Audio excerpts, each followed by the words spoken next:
एक बार की बात है, गौतम बुद्ध अपने शिष्यों के साथ एक गांव से दूर किसी बड़े नगर की तरफ जा रहे थे। गर्मी के दिन थे और रास्ता भी बहुत ही लंबा था। गौतम बुद्ध अपने शिष्यों सहित बहुत दूर चल रहे थे, जिस वजह से उन्हें बहुत प्यास लगती है। वहां से कुछ ही दूरी पर बरगद के वृक्ष की एक घनी छांव थी। सभी लोग उसी वृक्ष के पास जाते हैं। महात्मा बुद्ध अपने शिष्यों सहित वृक्ष की घनी छाया के नीचे विश्राम करने लगते हैं। बहुत देर चलने की वजह से सभी का गला प्यास से भी सूख रहा था। ये बात बुद्ध जानते थे। बुद्ध ने अपने एक शिष्य से कहा, आप इस बरगद की छाया से 20 कदम दूर जाकर बरगद की 2 बार परिक्रमा करके वापस आओ। शिष्य वैसा ही करते हैं जैसा बुद्ध ने बताया। परिक्रमा के बाद जब शिष्य महात्मा बुद्ध के पास आया तो बोले कि क्या आपको किसी ठंडी हवा का अनुभव हुआ था?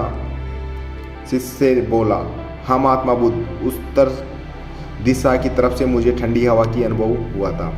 शिष्य की यह बात सुन महात्मा बुद्ध शिष्य से तुरंत बोले कि उसी दिशा में चले जाओ, जरूर वहाँ से कुछ ही दूर पर एक तालाब अवश्य मिलेगा। उस तालाब से सबके लिए पानी ले आओ। शिष्य उसी दिशा में जब कुछ दूर जाता है तो वहाँ सच में एक तालाब होता है। तालाब देख शिष्य बहुत प्रसन्न होता है और तालाब के निकट जाकर जैसे तालाब से पानी भरने वाला होता है, तभी शिष्य की नज़र वहाँ दूर तालाब में कपड़े धो रही कुछ स्त्रियों पर जाती है। ये देख शिष्य मन में सोचते हैं कि ये पानी तो गंदा हो गया। लेकिन जब शिष्य ध्यान से तालाब के पानी को देखता है कि अभी भी तालाब का कुछ पानी साफ है, इतने में 2 बैलगाड़ी जोर से तालाब के किनारे से होती हुई निकल जाती है।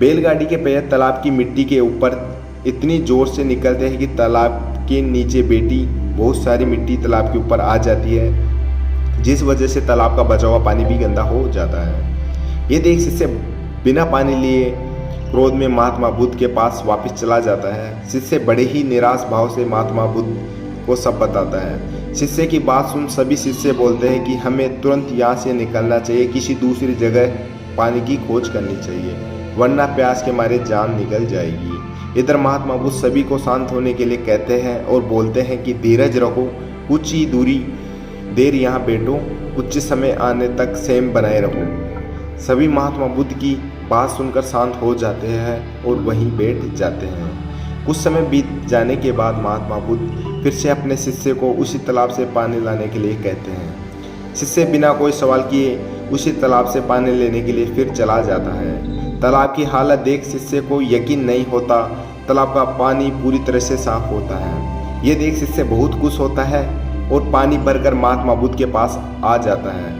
सभी पानी पीकर अपनी प्यास बुझाते हैं, लेकिन अभी भी सबके मन में एक ही सवाल था कि आखिर ये चमत्कार हुआ कैसे? तालाब का सब पानी तो गंदा था।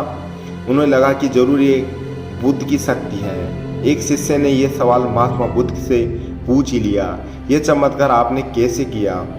शिष्य का जवाब देते हुए महात्मा बुद्ध बोले कि यह कोई चमत्कार नहीं, यह आपका सब्र का फल है।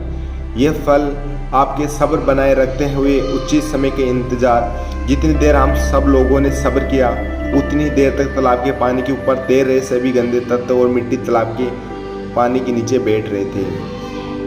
फिर कुछ देर बाद शिष्य जब वहां तालाब के पास पहुंचा, तब तक दूषित कण नीचे बैठ चुके थे, जिस वजह से तालाब का पानी पहले की तरह साफ हो चुका था तथा तालाब साफ दिखाई दे रहा था।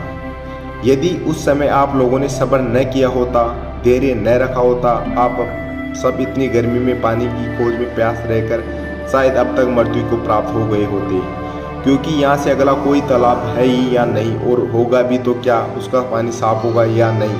इस सब कारणों से आप कभी प्यास न बुझा पाते और प्यास से मर जाते। फिर इतना बोलने के बाद महात्मा बुद्ध शिष्यों को एक सीख देते हुए कहते हैं, जैसी स्थिति हम लोगों के समक्ष आज आई है, वैसी ही स्थिति और मुश्किल दौर जिंदगी के हर मोड़ पर आएंगे, जब उस समय भी आपको ऐसा ही संयम बनाए रखना होगा और अपने विवेक से काम लेते हुए आपको जीवन के एक उचित फैसले के साथ सही नतीजे पर पहुंचना होगा। हर मुश्किल दौर में सब्र रखते हुए ऐसे ही शांत मन से कोई फैसला लेना चाहिए जिसका आपसे और दूसरों के लिए अच्छा हो, क्योंकि ऐसी परिस्थितियों में लोग अक्सर गुस्से में आकर अपना सब्र खो देते हैं और गुस्से तथा जल्दबाजी में गलत काम और फैसले कर बैठते हैं, जिसका बुरा परिणाम उनका भविष्य में देखने को मिलता है, जिसमें खुद को नुकसान अधिक होता है। कुछ परिस्थितियों में जीवन में ऐसी होती है जहाँ हमें सब्र बनाए रखते हुए उचित समय का इंतजार करना होता है, लेकिन लोग अक्सर यही पर अपना सब्र खो देते हैं, उचित समय आने का इंतजार नहीं करते, जिस वजह से उनको आगे चलकर खुद और मुश्किलों का सामना करना पड़ता है। जीवन में कुछ सीखने को मिलता है, हमें अपने जीवन की अनमोल बातों और ज्ञान का बोध होता है, हमें हमारे जीवन में बहुत काम आती है। अक्सर इंसान जिंदगी में आने वाली परेशानियों के बारे में सुनकर बहुत परेशान हो जाता है। ऐसे में हमें ऐसी से बहुत ही कुछ ध्यानवर्धक बातें सीखने को मिलती है जो जीवन की मुश्किलों का सामना करने की ताकत देती है। ये इंसान के मन में एक सकारात्मक ऊर्जा को संचार करती है, जो मन में बनाने वाली नकारात्मक ऊर्जा को खत्म कर देती है, इंसान को सही राह की अग्रसर करती है।